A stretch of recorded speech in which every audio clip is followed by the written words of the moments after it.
especialmente los niños, no son jugadores profesionales en miniatura. No son jugadores profesionales en miniatura, son niños y jóvenes que están en plena formación y que como tal hay que tratarlo. El entrenador de baloncesto como educador es como yo comienzo esta charla, porque pienso que nosotros tenemos que vernos primero como educadores antes de pensar en ninguna otra cosa. El educador, usualmente, independientemente de cuál sea la materia que enseña, puede ser un profesor de matemáticas, de ciencias, puede ser un profesor de educación física, puede ser un entrenador deportivo, tiene que ver que lo que él aporta es una pequeña parte en el desarrollo integral de los niños y jóvenes que nos toca dirigir. O sea, nosotros estamos como facilitadores de un desarrollo. Siempre me gusta decir que es bien difícil que si yo dirigí este año 12 chicos, que los 12 lleguen a ser estrellas del deporte. Yo no te diría que es bien difícil, yo te diría que es prácticamente imposible que los 12 lleguen a ser estrellas del deporte. Pero no es para nada imposible que los 12 puedan llegar a ser estrellas en la vida, como padres, como ciudadanos, como profesionales en cualquier otra rama. Y entonces, mucho de lo que esos niños y jóvenes llegan a hacer en el futuro tiene que ver con lo que tú le enseñaste en los primeros años de formación, utilizando el deporte como vehículo. Así que en el desarrollo integral de los jóvenes nosotros usamos la práctica del deporte y la competición como complementos del trabajo escolar, la educación familiar y también el desarrollo espiritual. Yo creo que en el desarrollo integral de un individuo está lo académico, está la formación en el hogar y está también la formación espiritual, ¿no? Los que tienen la fe y asisten a su iglesia y demás. A esas tres patas de un cuadrado le faltaría entonces lo que llaman mente sana en cuerpo sano, o sea, el trabajo físico. Y nosotros pues somos una parte de ese desarrollo integral y nos tenemos que ver de esa forma, nos tenemos que ver como educadores. Cuando hablamos de educadores hay 5 objetivos de la educación que nosotros también tenemos que ver que se cumplan en cada equipo que dirigimos. Y los 5 son enseñar, motivar, entrenar, conducir y disciplinar. Los primeros 4 se explican por solo, ¿no? Enseñar, pues obviamente nosotros vamos a enseñar el juego, vamos a enseñar quizás valores también cuando estemos trabajando con nuestros jóvenes, vamos a motivarlos para que la práctica del deporte pues sea algo agradable, algo porque como tenía una conversación ayer con los entrenadores que me decían de los jugadores que se rinden muy temprano, o sea que después de 3 o 4 años ya no quieren jugar más. Obviamente no quieren jugar más porque están desmotivados y muchas veces están desmotivados por la presión que se les pone sin sentido, una presión a veces que no guarda relación con la actividad deportiva que practican. El enseñar y el entrenar son partes importantes obviamente del entrenador deportivo y el conducir no es otra cosa que dirigir a los jóvenes no solamente durante los entrenamientos sino en los partidos. Pero la parte que yo creo que es bien importante porque requiere de mucho autocontrol y requiere de mucha firmeza es la parte de disciplinar. Porque nos hemos estado dando cuenta que en los últimos tiempos es más fácil hacerse de la vista larga cuando un jugador o un joven o un niño está ejerciendo actos de indisciplina.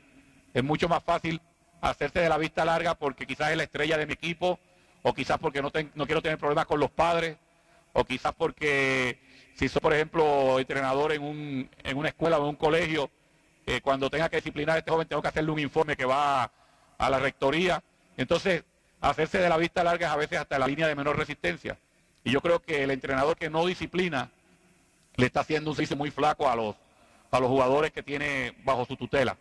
Yo creo que es importante que cuando nosotros pongamos las reglas de juego, cada uno de nosotros como entrenador pone sus reglas de juego, y cuando estas no se cumplen, que haya un efecto, o sea, que haya presión sobre los jugadores para tratar de ser más disciplinados.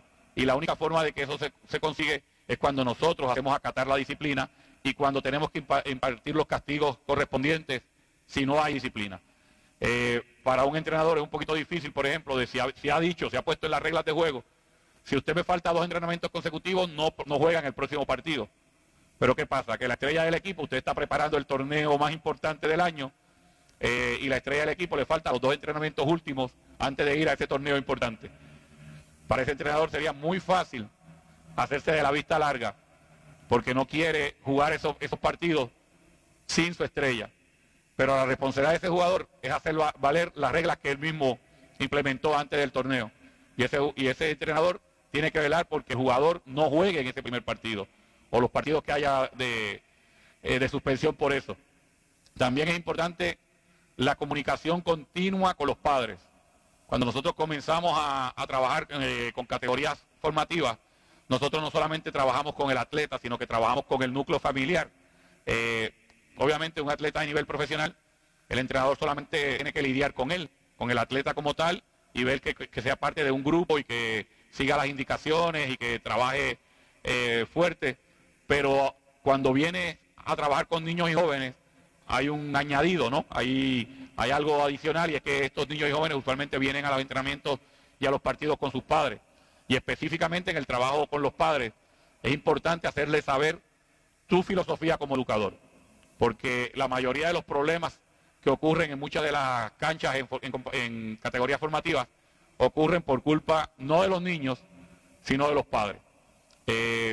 Reglas de juego básicas que uno le pone a los padres, por ejemplo, no gritarle a los árbitros, no gritarle a los niños, sobre todo que trae mucho conflicto, no hacer comentarios del jugador, de otro jugador del equipo. Cuando vienes a hablar de alguien, tú dices, no, porque tú no me estás poniendo a Pepito a jugar, y Pepito es mejor que Pancho. No me traigas a Pancho, porque Pancho no es tu hijo. Y va a haber un padre ofendido tan pronto tú empieces a hablar de Pancho. Así que uno les pone las reglas y trata de hacer cumplir las reglas. Una de las reglas que yo ponía también cuando tenía los equipos de 12, 13, 14 años, era que los jugadores iban a seguir las directrices de una sola persona. Podía ser dos personas si yo tenía un asistente. Y era el entrenador y el asistente, no de los padres de la grada. El que un padre le gritara a un niño de la grada podía ser causa suficiente para que yo sacara al niño de juego y lo sustituyera por otro. Entonces me decían, está siendo injusto con el niño. Yo decía, bueno, yo te di, puse las reglas de juego. Yo no quiero que esté gritándole al joven y que el joven esté pendiente a lo que tú estás gritando en la grada. Otra de las cosas que hacía era que tenía una reunión con los jóvenes y le decía, mañana tengo una reunión con los padres de ustedes, y esto que le estoy diciendo a ustedes se lo voy a decir a sus padres, pero quiero decírselo primero. Sus padres son las personas que velan por los intereses de ustedes mejor que nadie en el mundo. Sus padres son las personas a las que hay que hacerle caso en todo en la vida. Y después hacía una voz y decía, bueno, en prácticamente todo, menos en una sola cosa, ustedes le van a hacer caso. Y ellos se quedaban con los ojos y decía, en baloncesto. Porque sus padres no saben nada de baloncesto. De baloncesto sabemos ustedes que están jugando el juego y yo que los dirijo. Por favor, no le hagan caso a sus padres en nada, ni cuando vayan en el auto que le diga que tiene que tirar más, que tiene que tirar menos, que tiene que defender así, que tiene que defender de esta otra forma, nada. Y cuando sus padres le digan, bueno, que me estás haciendo caso, tú le dices, no, mi entrenador Carlos me dice que no te haga caso, papi, y que cualquier problema que tenga, que lo hables con él. Y esa era una regla que había que ponerla de entrada, porque si nosotros queremos ser vehículo de educación, tenemos que estar integrados todos. Y tenemos entonces que ponerle las reglas bien claras a los padres para que no esté llegando un mensaje contradictorio en el núcleo familiar. La ética del entrenador. Cuando vamos a hablar de ética, ¿a qué nos referimos? Nos referimos básicamente a que nadie te tiene que estar a ti monitoreando. Nadie tiene que estarte siguiendo para ver si tú haces las cosas bien o las haces mal. Que el mejor crítico que un entrenador puede tener es él mismo. Que hay unas situaciones que tienen que ver con la formación del individuo que no pueden ser violadas bajo ningún concepto. O sea que yo como entrenador no puedo ser otra cosa que lo que soy como persona. Usualmente se da el caso de que si tú eres una buena persona y se te deja guiar por unos valores específicos, vas a ser un buen entrenador. Y viceversa. Es muy difícil ser un buen entrenador si uno no es persona primero. Con los jóvenes y los niños no es tan importante lo que tú les dices, sino lo que tú haces. Está el entrenador que usualmente está diciéndole a los jugadores, no discutan con los árbitros tienen la última palabra, ellos son la autoridad en la cancha, y no hace nada más que lanzarse el balón al aire, y él está gritándole a los árbitros y los está criticando y está diciendo que no sabe lo que estás haciendo. Entonces, el niño no te va a